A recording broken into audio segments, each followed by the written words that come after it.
솔로몬 왕이 되자 첫 번째 한 일은 기브온 산당에 올라가서 하나님 앞에 일천 번제를 드리는 일이었어요.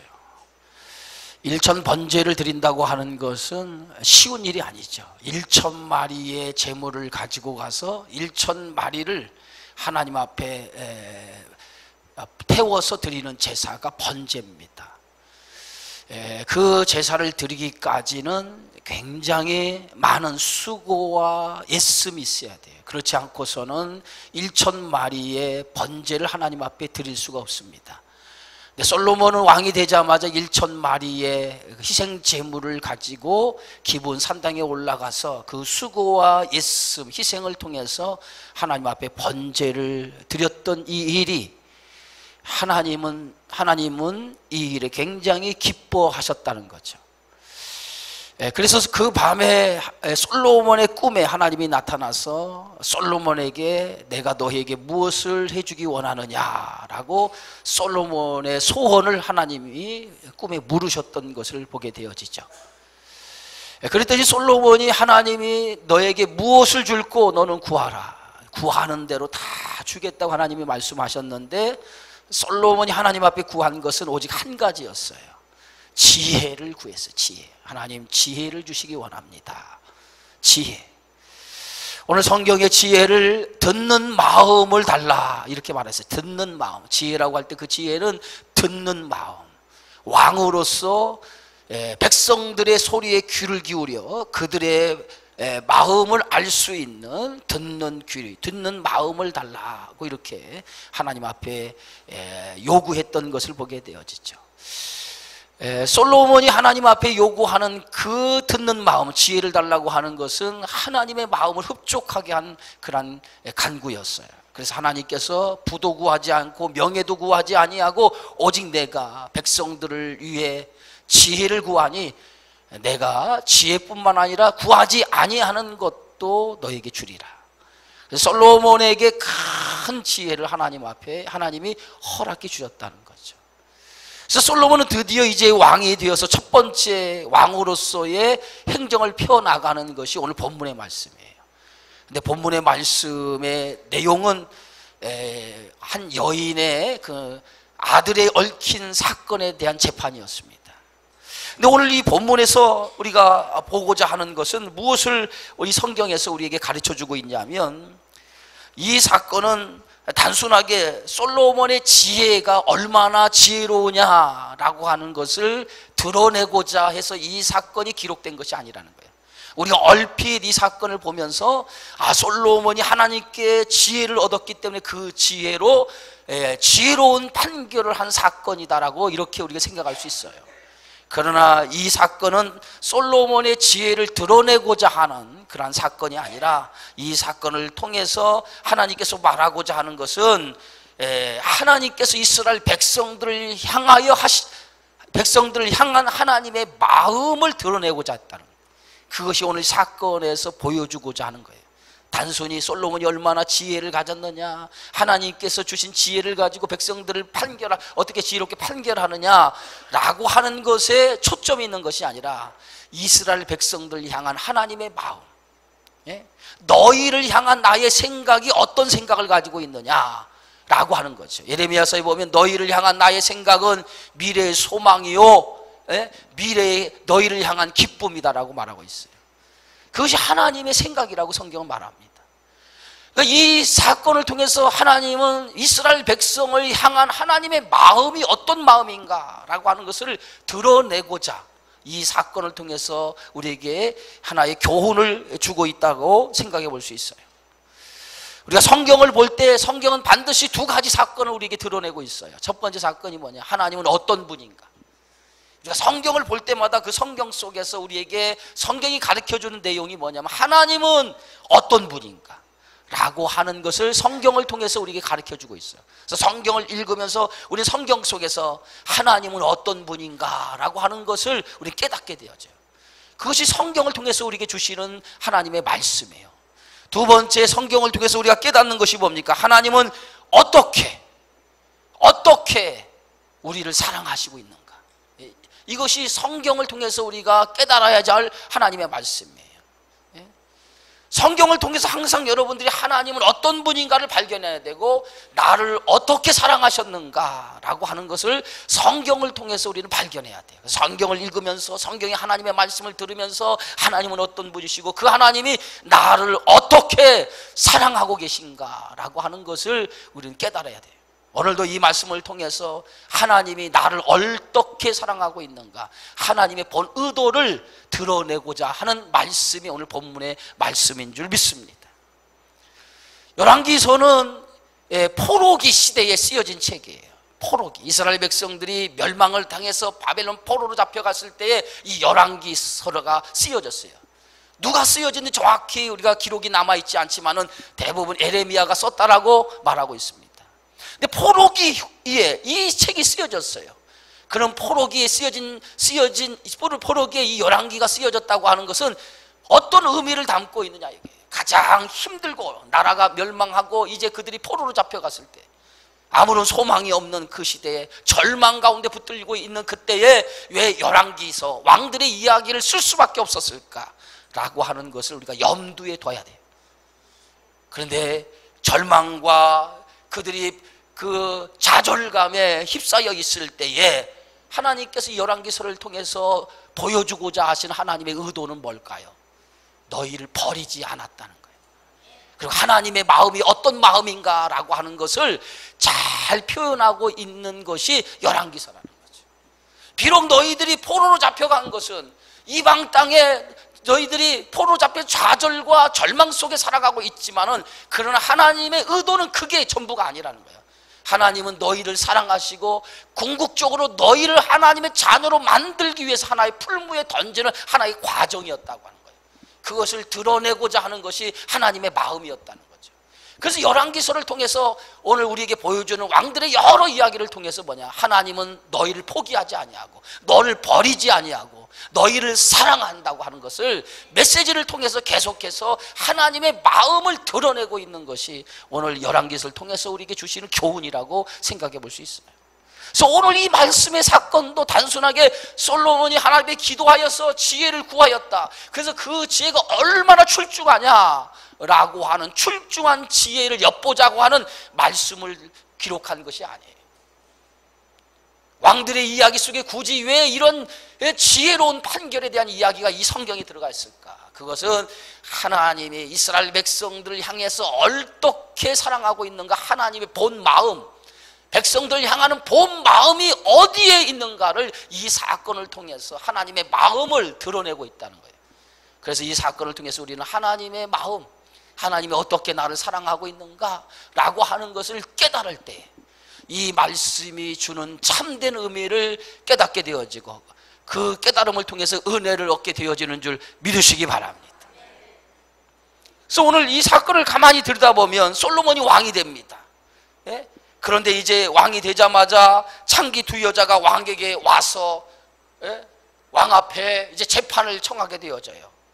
그 재판을 청하는 그 내용이 어디에 있습니까? 오늘 성경의 말씀에 보니까 두 창기가 동시에 아이를 갖게 되어지고, 그리고 그 아이를 동시에 같은 집에서 해산을 하게 되어집니다. 그런데 그 두 아이를 갖고 두 아이가 동시에 한 집에 살던 두 여인이 해산을 하게 되어지는데, 그만 한 여자의 아이가 죽는 일이 일어나요. 어떻게 죽었습니까? 오늘 성경의 말씀에 보니까 그가 밤중에 일어나서 이 여종이 내가 잠든 사이에 내 아들을 내 곁에서 가져다가 자기의 품에 누이고 자기의 죽은 아들 내 품에 누였도다. 그런데 그 19절에 보니까 그런데 밤에 저 여자가 그의 아들 위에 누움으로 그랬어요. 그의 아들 위에만. 그 둘 중에 한 여자가 아이를 해산해서 아이를 옆에 누웠는데 그만 밤에 일어나다가 그만 실수로 넘어져 가지고 아이 위에 엎어지게 된 거예요. 그런데 그 사건이 어떻게 되었습니까? 아이 위에 엎어짐으로 말미암아 그 아이가 그 어머니의 그 엎어짐으로 인해서 눌려 그냥 죽은 거예요. 눌려 죽은 거예요. 그러니까 뜻하지 않은 사건이 일어난 거예요.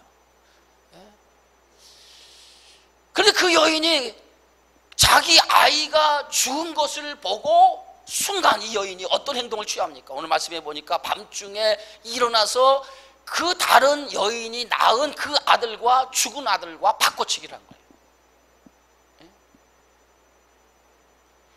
그래서 아침에 아이가 바꿔치기 한 죽지 않은 아이의 어머니가 아침에 일어나 보니까 아이가 하나 누워 있는데 그 아이가 숨을 쉬지 않는 거예요. 죽은 거예요. 그래서 자세히 보니까 그 아이는 누굽니까? 자기 아이가 아닌 거예요. 여러분, 어머니는 본능적으로 이 아이가 내 아이인가 내 아이가 아닌가라고 하는 것을 알 수 있어요. 그죠? 본능. 이게 부모의 본능이에요. 본능. 예? 우리가 보면 올 때 동물의 세계도 보면 새끼들은 본능적으로 부모를 찾아가잖아요. 엄마의 젖을 찾아가잖아요. 예? 그런데 어머니가 이 아이, 자기가 낳은 아이를 모를까요? 근데 본능적으로 자기 아이를 알고 있어요. 그런데 아침에 일어나 보니까 아이가 누워 있는데 그 아이가 자기 아이가 아닌데 그 아이가 죽어 있더란 말이에요. 그런데 다른 여자, 그 아이는 살아있는데 그 아이를 보니까 그 아이가 누구의 아이예요? 자기 아이였더라. 자기 아이더라. 예? 그래서 그 자기 아이가 살아있는데 그 아이는 다른 여자가 자기 아들이라고 우기고 자기 아들을 죽은 거예요. 그래서 이 여인이 너무 기가 막힌 일이 일어나. 너무 기가 막힌 일이 일어나. 그래서 이 문제를 해결하기 위해서 원통하고 비통한 자기 아이를 남의 여인에게 빼앗긴 이 일을 해결하기 위해서 원통하고 분한 이 마음을 가지고 솔로몬 왕에게 찾아가서 재판을 청하게 된 거예요. 예? 왕으로 하여금 진실을 가려달라는 거예요. 진실을 가려달라는 거예요. 예?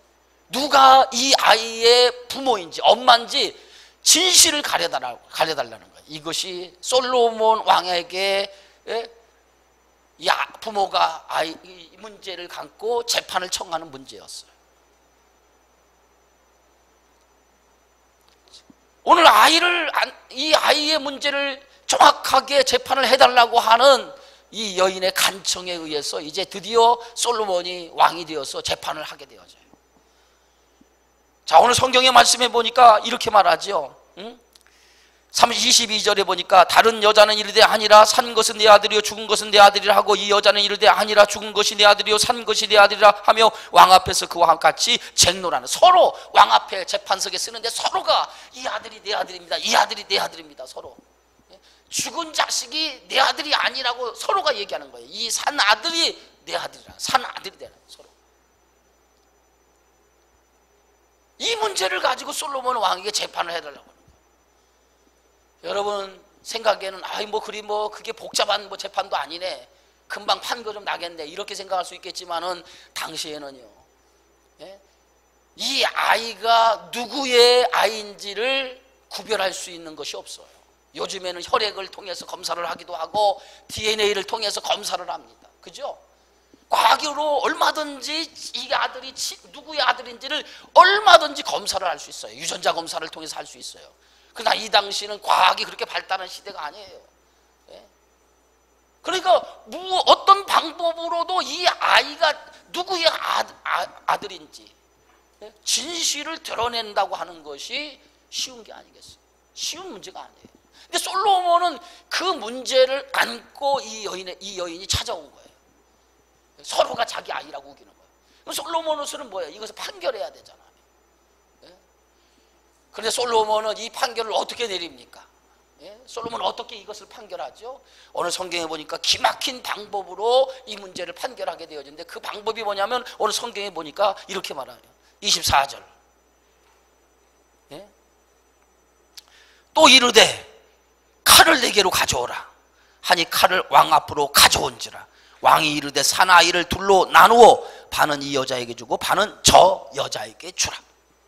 솔로몬 왕은 그 여자들이 이 산 아이가 서로가 자기 아들이라고 우기니까 솔로몬 왕은 이 아이가 누구의 부모인지, 누가 이 아이의 부모인지를 판결을 해야 돼요.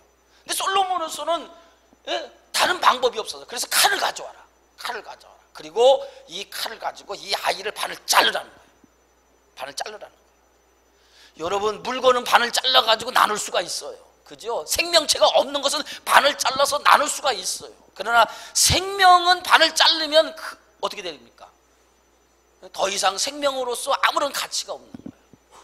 그럼 산 사람을 발로 잘라서 주면 그것을 돌려준 거예요? 그것이 돌려준 거냐고. 그 돌려준 게 되지 않죠. 그래서 솔로몬 왕은 서로 자기 아들이라고 우기니까 칼을 가져와서 이 아이를 반으로 잘라서 서로 나눠 가지라는 거예요. 기막힌 얘기죠. 기막힌 얘기예요. 그게 솔로몬의 지혜라는 거예요. 반을 잘라가지고 나누어서 주라는 거예요. 나누어 주라는 거예요. 그랬더니 솔로몬의 이 판결에 대해서 어떤 반응을 보이게 되어집니까? 26절 우리 다 같이 한번 읽어봅시다. 26절 그 산 아들의 어머니 되는 여자가 그 아들을 위하여 마음이 불붙는 것 같아서 왕께 아뢰되 청하건대 내 주여 산 아이를 그에게 주시고 아무쪼록 죽이지 마옵소서 하되 다른 여자는 말하기를 내 것도 되게 말고 나누게 하라 하는지라. 칼을 가져와서 반을 나누어서 서로가 반반씩 가지라고 재판을 판결하게 되어지니까 이 두 여인의 반응이 각각 달랐다는 거죠. 진짜와 가짜가 구분이 되어지는, 우리가 볼 때는 진짜와 가짜가 구분이 되는데 이 아이의 부모가 아닌, 엄마가 아닌, 친엄마가 아닌 이 여자는 뭐라고 되자면은 내 것도 말고 내 것도 말게 하오. 내 것도 말고 내 것도 말게 해달라. 그래서 뭐예요? 나누어 갖자. 여러분 기막힌 얘기 아니겠어요? 내 것도 말고 내 것도 말자. 이제는 자기 아들 죽었으니까 이 아들을 죽여서 네 것도 아니고 내 것도 아니게 만들자는 거예요. 그럼 반씩 나누어 갖자는 거예요. 물건도 아닌데 사람의 생명을 반씩 나누어 갖자는 거예요. 야, 여러분 기막히잖아요. 기막히잖아요. 할렐루야. 기막히죠. 기막힌 거예요. 기막힌 거. 그런데 이 아이의 진짜 엄마는 솔로몬이 칼을 가져와서 반으로 나눠서 서로 반씩 나누어 가지라고 하니까 그 순간에 이 진짜 어머니는 순간 어떻습니까? 누가 생각이 나요? 순간 누가 생각이 날까요? 자기가 생각날까요? 아이가 생각날까요? 아이가 생각이 나요. 생명을 가진 아이. 누구의 아이인가 판결을 받기 위해서 이 아이의 문제를 가지고 재판을 청했는데 재판의 결과가 뭐냐? 아이를 칼로 반을 나누어서 나눠주라고 하는 그 판결을 받는 순간에 이 아이의 부모는, 엄마는 순간적으로 뭐냐면 아이가 생각이 나는 거예요. 솔로몬 왕의 판결하면 그 판결의 결과가 어떻게 나타나요? 아이는 죽어야 돼. 반은 같지만은 아이는 죽어야 돼. 그러니까 그 순간에 이 엄마는 누가 생각이 납니까? 자기 아들이 생각나요. 자기 아들이 죽지 않으면 안 되는 상황이 벌어지게 되어야죠. 그러니까 이 어머니로서는 어떤 결단을 내릴 수밖에 없어요. 자기 아이를 위해서 자기를 포기할 수밖에 없었다는 거예요. 그렇잖아요. 자기 아이를 살리기 위해서 자기를 포기할 수밖에 없는, 자기의 것을 내려놓을 수밖에 없는 그러한 결단을 할 수밖에 없다는 거죠. 여러분 헌신이라고 하는 게 뭘까요? 헌신은 이거예요. 나를 포기하는 거, 나를 내려놓는 작업이에요. 이게 헌신이에요. 끊임없이 우리는 나의 것을 붙들고 살려고 하는 욕심이 내 안에 있어요. 내 것을 붙들고 살려고 하는, 나를 버리지 아니하고 끊임없이 나라고 하는 것을 주장하고 내세우는 그러한 것들이 내 안에 있단 말이에요. 그러나 참된 하나님의 사람은 어떤 사람이냐? 끊임없이 자기를 부인하는 거예요. 그게 하나님의 사람. 누구든지 나를 따라오려거든 자기를 부인하고 자기 십자가를 지고 나를 따를 것이냐. 이것이 예수님이 주시는 말씀이에요. 자기 부인이 있어야 됩니다. 자기 부인이라고 하면 자기 포기가 있어야 돼요. 우리가 교회 안에서, 공동체 생활 안에서 하나님의 일을 하면서 늘 부딪히는 문제가 뭡니까? 자기를 내어놓지 않았기 때문에, 자기를 포기하지 않았기 때문에 생겨지는 문제예요. 자기를 포기하면, 자기를 내려놓으면 쉬운데 자기를 내려놓지 않기 때문에 생겨지는 문제가 얼마나 많습니까? 자기를 내려놓을 줄 알아야 돼. 하나님의 일을 하는 사람은 자기를 내려놓을 줄 아는 여기에서부터 헌신이 출발되어지는 줄 믿으시기 바랍니다. 자기를 버려야 돼요. 자기를 내려놓을 줄 알아야 돼요. 자기를 내려놓는 것, 그것이 뭐냐? 자기를 죽이는 작업. 한 알의 밀알이 땅에 썩어져 죽을 때 수만의 열매를 맺는 것처럼 내가 죽어져야 돼요. 내가 죽어질 때 그것이 밀알이 되어져서 그 밀알의 결과로 수많은 생명이 살리는 역사가 일어나게 되어지는 줄 믿습니다. 내가 죽어져야 돼요. 기관에서도 여러분들이 죽어져야 돼요. 회장이 죽어져야 되고, 임원 맡은 사람이 죽어져야 되고, 회원들이 죽어져야 되는데, 죽어지지 않고 자꾸 내가 살아나다 보면 그 기관은 엉망이 되어져요. 여러분, 배추가 김치가 되어서 우리 입에 들어오기까지 몇 번 죽는지 아세요? 배추가 김치가 되어 우리 입에 들어오기까지 몇 번 죽는지 아시냐고. 예? 뽑혀서 죽고, 칼로 베어서 죽고, 소금에 절여서 죽고, 예? 묻혀서 죽고, 그 다음에 뭐 내 입에 들어와서 씹혀서 죽고, 이렇게 배추가 우리 입에 들어오기까지는 8번이라고 하는 죽는 과정을 통해서 배추가 김치가 돼서 우리 입에 들어온다는 거예요. 예? 그런 과정이 없으면 김치가 될 수 없어요. 그런 것처럼 우리가 정말 하나님의 사람이 되기까지는 우리가 죽어야 돼. 예? 칼로 베어야 죽어야 되고, 소금에 절여 죽어야 되고, 예? 뽑혀서 죽어야 되고, 내 입에 들어와 씹혀서 죽어야 되고, 이런 죽는 것들이 수없이 우리에게 반복되어짐을 통해서 우리가 하나님의 기쁘신 사람이 되어지는 거예요. 그런 베어지고 아픈 이런 죽음의 그러한 나를 내려놓는 작업이 없이는 결코 하나님의 기쁘신 성도가 될 수 없어요. 예수 믿는 거, 하나님의 일을 하는 거 결코 쉬운 게 아니잖아요. 그러나 그러한 일들이 뭡니까? 하나하나 그러한 일들을 통해서 나를 먼저 내려놓는 것부터 시작을 해야 돼. 내려놓는 것부터. 거기서부터 하나님의 일이 시작이 되고, 나를 내려놓을 때 거기에 하나님의 역사가 일어나게 되어지는 줄 믿습니다. 그래서 내가 죽지 않으면, 내가 죽지 아니하면 주님이 드러나지 않아요. 오직 내가 죽고 그리스도만이 존귀케 되어지는, 이제는 내가 산 것이 아니요 내 안에 그리스도가 사신 것이라, 내가 죽고 그리스도가 살아가는 역사가 일어나는 것이 이게 믿음이고 이게 신앙생활이라는 거예요. 그러니까 우리가 정말 하나님의 사람이 되기 위해서는 나를 내려놔야 돼. 나를 포기하고 나를 죽이는 훈련들을 계속 해야 돼. 그래서 신앙은 뭐냐면 나를 죽여야 돼요. 나를 죽여. 매일. 그래서 사도 바울이 뭐라고 했습니까? 날마다 나는 죽노라. 날마다 나는 죽노라. 그리스도의 십자가의 피로, 그 은혜로 내가 죽는다는 거예요. 내가 죽어야만이 내 안에 계신 누가 살아요? 그리스도가 살기 때문에. 내가 죽으면 그리스도가 사는 거예요. 그러나 내가 안 죽으면 누가 죽어야 대신? 그리스도가 죽는 거예요. 내가 안 죽기 때문에 그리스도가 대신 죽는 거예요. 그래서 십자가는 뭐예요? 내가 죽어야 할 자리에 누가 대신 죽은 사건이에요. 주님이 대신 죽은 사건이 십자가의 사건이에요. 내가 죽어야 되는데, 내가 죄로 인해서 내가 죽어야 하는데 내가 죽지 아니하고 나를 대신해서 누가 대신 죽습니까? 십자가에서 예수님이 대신 죽는 거예요. 오늘 보세요. 정말 이 사건에서 죽어야 될 사람이 누구예요? 이 사건에 죽어야 될 사람이 누구예요? 그렇죠. 나쁜 년이죠. 그죠? 자기 아이가 죽은 그 아이를 살아있는 아이와 바꿔쳐서 이것이 내 아이라고 우겼던 이 여인이 정말 세상 말로 무슨 년이에요? 그러잖아요. 그런데 죽어야 될 이 여자는 죽지 않은 거예요. 죽지 않은 거예요. 죽지 않고 누가 죽게 됐어요? 아이가 죽게 된 거예요. 아이가 죽고, 엉뚱한 아이가 죽게 되어지고, 엉뚱한 아이가 죽게 되어지는 거예요. 내가 죽지 않으면 다른 사람이 희생할 수밖에 없는 거예요. 내가 죽지 않으면 다른 사람이 희생할 수밖에 없는 거예요. 내가 죽어야 될 때 죽지 않으니까 그리스도께서 이 땅에 오셔서 나를 대신하여서 십자가에 죽으신 거예요.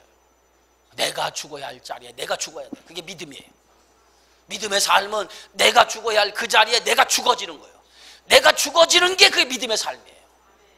그래서 자기 십자가를 짊어지고 그 십자가를 짊어지는 것이 믿음의 삶인 줄 믿으시기 바랍니다.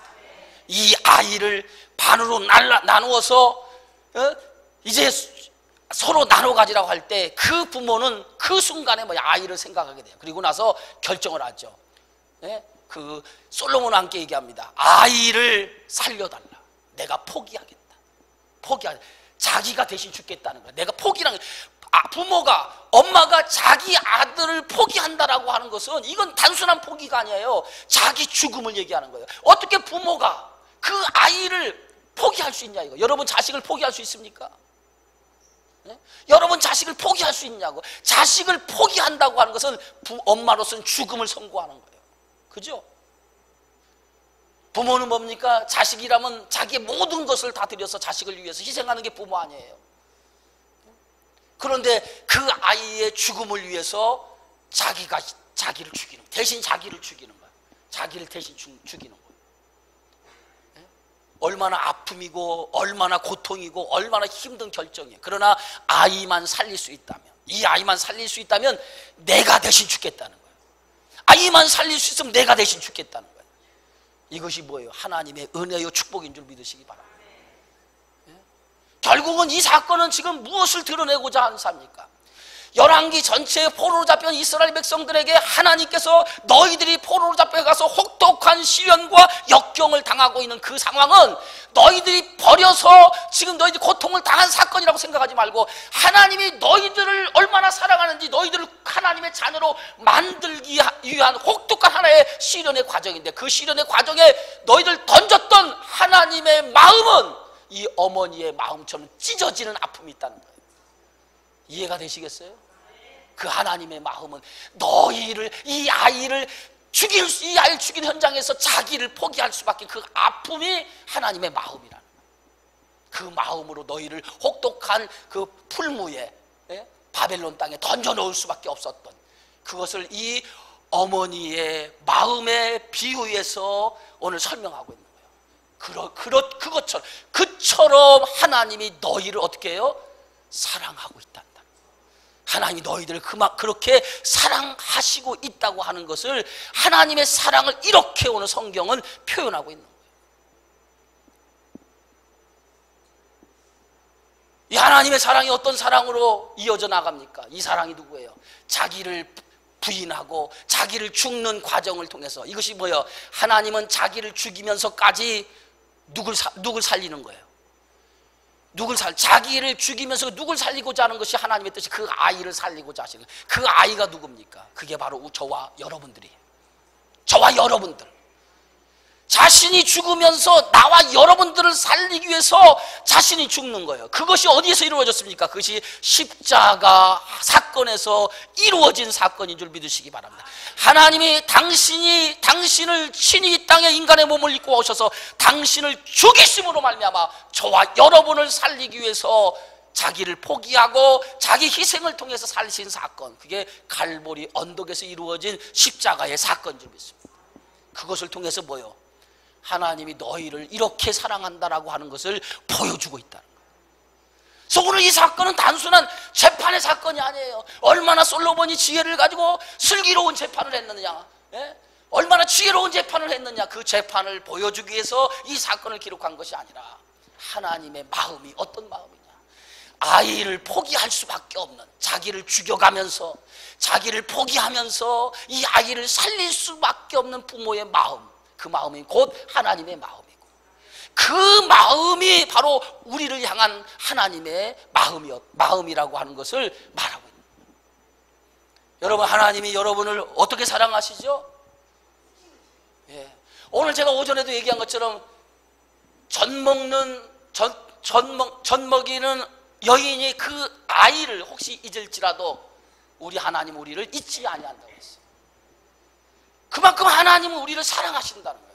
그 사랑이 있기 때문에 하나님은 자신을 내어서 우리를 위해서 죽기까지, 자기 몸을 내어서 죽기까지 사랑을 통해서 우리를 구원하신 거예요. 그것이 하나님의 사랑이에요. 자기 희생, 그것이 나를 하나님의 자녀로 만드신 놀라운 은혜요 축복이요 사건이 되어지는 줄 믿습니다. 결국은 이 사건을 통해서 뭐요? 하나님이 나를 얼마나 사랑하는가, 하나님이 나를 얼마나 사랑하는가, 그것을 보여주고 있어요. 헌신의 출발이 뭐예요? 헌신의 출발은 하나님이 나를 얼마나 사랑하는가를 아는 것, 이게 믿음이라고 그랬어요. 그 믿음에서부터 헌신이 출발되어지는 거예요. 하나님이 나를 사랑하는 것을 깨닫지 못하는 사람은 절대로 하나님을 위해서 헌신할 수 없어요. 하나님의 사랑을 모르는데 내가 어떻게 하나님을 위해서 헌신할 수 있습니까? 옥합을 깨뜨렸던 그 마리아가 그 가장 값비싼 옥합을 깨뜨릴 수밖에 없었던 것은 무엇 때문에 그 옥합을 깨뜨렸습니까? 주님이 나를 얼마나 사랑하는가를 아는 순간에 자기가 가졌던 가장 귀한 옥합, 그 옥합을 깨어서라도 예수님의 사랑 앞에 보답하고 싶어지는 그 헌신이 옥합을 깨는 행동이었다는 거죠. 정말 하나님이 나를 얼마나 사랑하는 것을 아는 것, 그것이 믿음이고, 그 아는 것에서부터 우리의 신앙이 출발되어지고, 그 신앙에서부터 우리의 헌신이 이루어지는 거예요. 믿으시면 아멘 하세요. 헌신한다고 하는 게 뭐예요? 하나님의 사랑을 깨닫는 거예요. 아는 거예요. 그 사랑을 믿어진 거예요. 그래서 우리가 하나님 앞에 그 사랑을 알고 깨닫고 믿어졌기 때문에 나의 몸을 들여서 하나님 앞에 드려지는 거예요. 산제물로 우리가 하나님께 헌신하는 거예요. 그것이 오늘 헌신인 줄 믿으시기 바랍니다.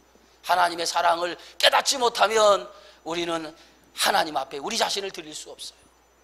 나를 위해 죽으신 예수님, 우리를 위해서 자신을 포기하신 예수님, 그 죽음을 통해서 저와 여러분은 영원한 생명을 얻게 되어지고 하나님의 자녀가 되어지고 영광에 동참하는 축복을 얻은 하나님의 축복의 사람이 되어진 줄 믿습니다. 그것이 갈보리 언덕에서 우리를 위해서 피 흘리신 그리스도의 은혜예요. 그 은혜 안에 우리가 온전히 살아가는 성도가 되어지면 우리는 하나님께 헌신하고 나를 들여 복종의 삶으로 살아가게 되어지는 줄 믿습니다. 저와 여러분이 그와 같은 믿음의 삶에 동참하는 성도가 되어지기를 주의 이름으로 축원합니다. 고마우신 하나님 감사합니다. 오늘도 이 사건을 통해서 우리에게 주신 이 생명의 말씀을 통해서 다시 한번 하나님의 은혜를 깨닫게 하시고 이 은혜 안에서 주의 놀라운 축복을 경험하는 저희들 되어지게 하시고 나 자신을 포기하면서까지 우리를 사랑했던 그 하나님의 사랑, 그 사랑이 있었기 때문에 우리가 하나님의 자녀가 됨을 다시 한번 기억하고 그 은혜에 감격하고 감사하고 그 은혜에 헌신하는 믿음의 삶을 살아가게 하여 주옵소서. 예수님의 이름으로 기도하옵나이다.